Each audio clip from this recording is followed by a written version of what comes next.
Hello, what is up mga ma'am, sir, ma'am? Ako po si Ralph C. Fry, isang visual artist from Manila, Philippines. And today we are going to talk about the Marvel Legends Hulk gray version and the Bruce Banner action figure. So we just finished a project for our client. So ito na siya, comic book style repaint. Meron na tayong tutorial nito from the previous video. Meron na rin akong in-upload. Pero ito, second production na natin. Okay, gagawa lang ako ng video para proof na natapos na natin yung pangalawang production ng project. So sa comic book paint style, meron tayong clear, nag-apply tayo, ito yung mga steps. So nag-apply tayo ng clear primer. So nag-apply tayo ng clear primer para hindi na mabago yung color ng action figure. So yun na yung base na gagawin natin. So nag-apply lang tayo niyan para magkaroon ng adhesive layer yung surface para pag nag-paint tayo, kakapit yung paint dun sa surface. And then next, mag-apply tayo ng shadows.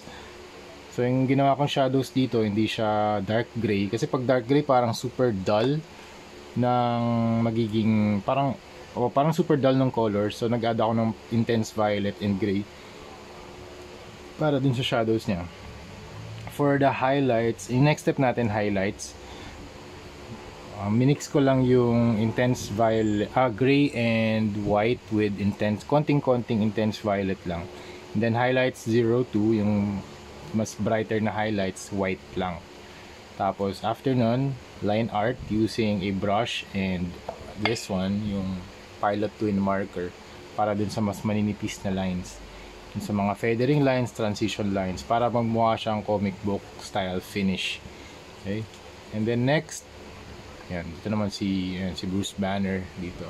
Pati yung yung kanyang eyeglasses, meron na rin siyang comic book style na lines. So parang merong shine across the eyeglasses.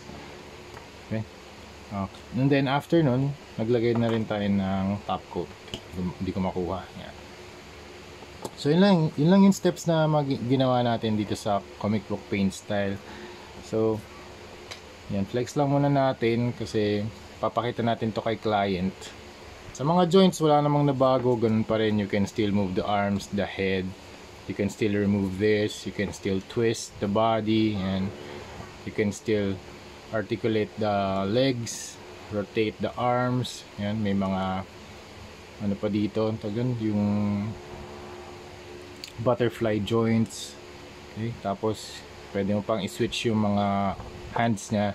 Sa mga switch outs ng hands, yung mga alt hands, meron siyang fist hands and yung isa pang head sculpt. Okay, na mas nakasara yung kanyang mouth. Dito naman mas parang naka-green yung kanyang teeth. So mas angry looking face yung in-equip natin para makita din ni client. Okay? Ni client. Alright, so that's it. Marami pa tayong projects to come. Ito, 3 Wolverines yung ginagawa natin. Dalawang Marvel Legends na X-Men 97 Wolverine. And we also have the 12-inch na Marvel Legends na Wolverine. So, yan. Gagawin natin yan after nitong mga project na to. Again, shout out to my sponsors, Laruanan, Hero Paints, Blockies, YOLO Park, Savior Cool, Hobby Lair PH, and Bro Depot. So ito yung mga paints na ginagamit ko. Thank you very much, Hero Paints. Yan. Warmiel, Hero Paints, high pigmented water-based acrylics. Yan. Tapos ito yung ginamit ko for the highlights, Stone Blue and Ultra White dito sa pants niya. Yan. Okay, nagmix ako ng Ultra Blue, Stone Blue. Gusto ko tong color na to ngayon very desaturated bluish gray na color. Great for denims and yung mga clothes na pinipintahan ko ngayon. Okay, na pinipaint ko ngayon. So yun, marami pa tayong project. We also have yung McFarlane Toys na Dark Redeemer. Ano ba yung progress nito? Ito, Dark Redeemer and Soul Crusher. Yan, we have Soul Crusher and meron pa dito mga wings. Ito si Dark Redeemer. Yan, Dark Redeemer. Tutuloy natin ito mamaya. And ano pa ba? Meron pa tayong mga Spider-Man and City Toys na mga Agent Venom and anti-venom. But for now, we are done with this project. Thank you very much, client, for for purchasing this. Papak na natin to and papadala na natin sa USA. Okay, so yun, thank you very much for watching, and see you sa next video. Bye bye.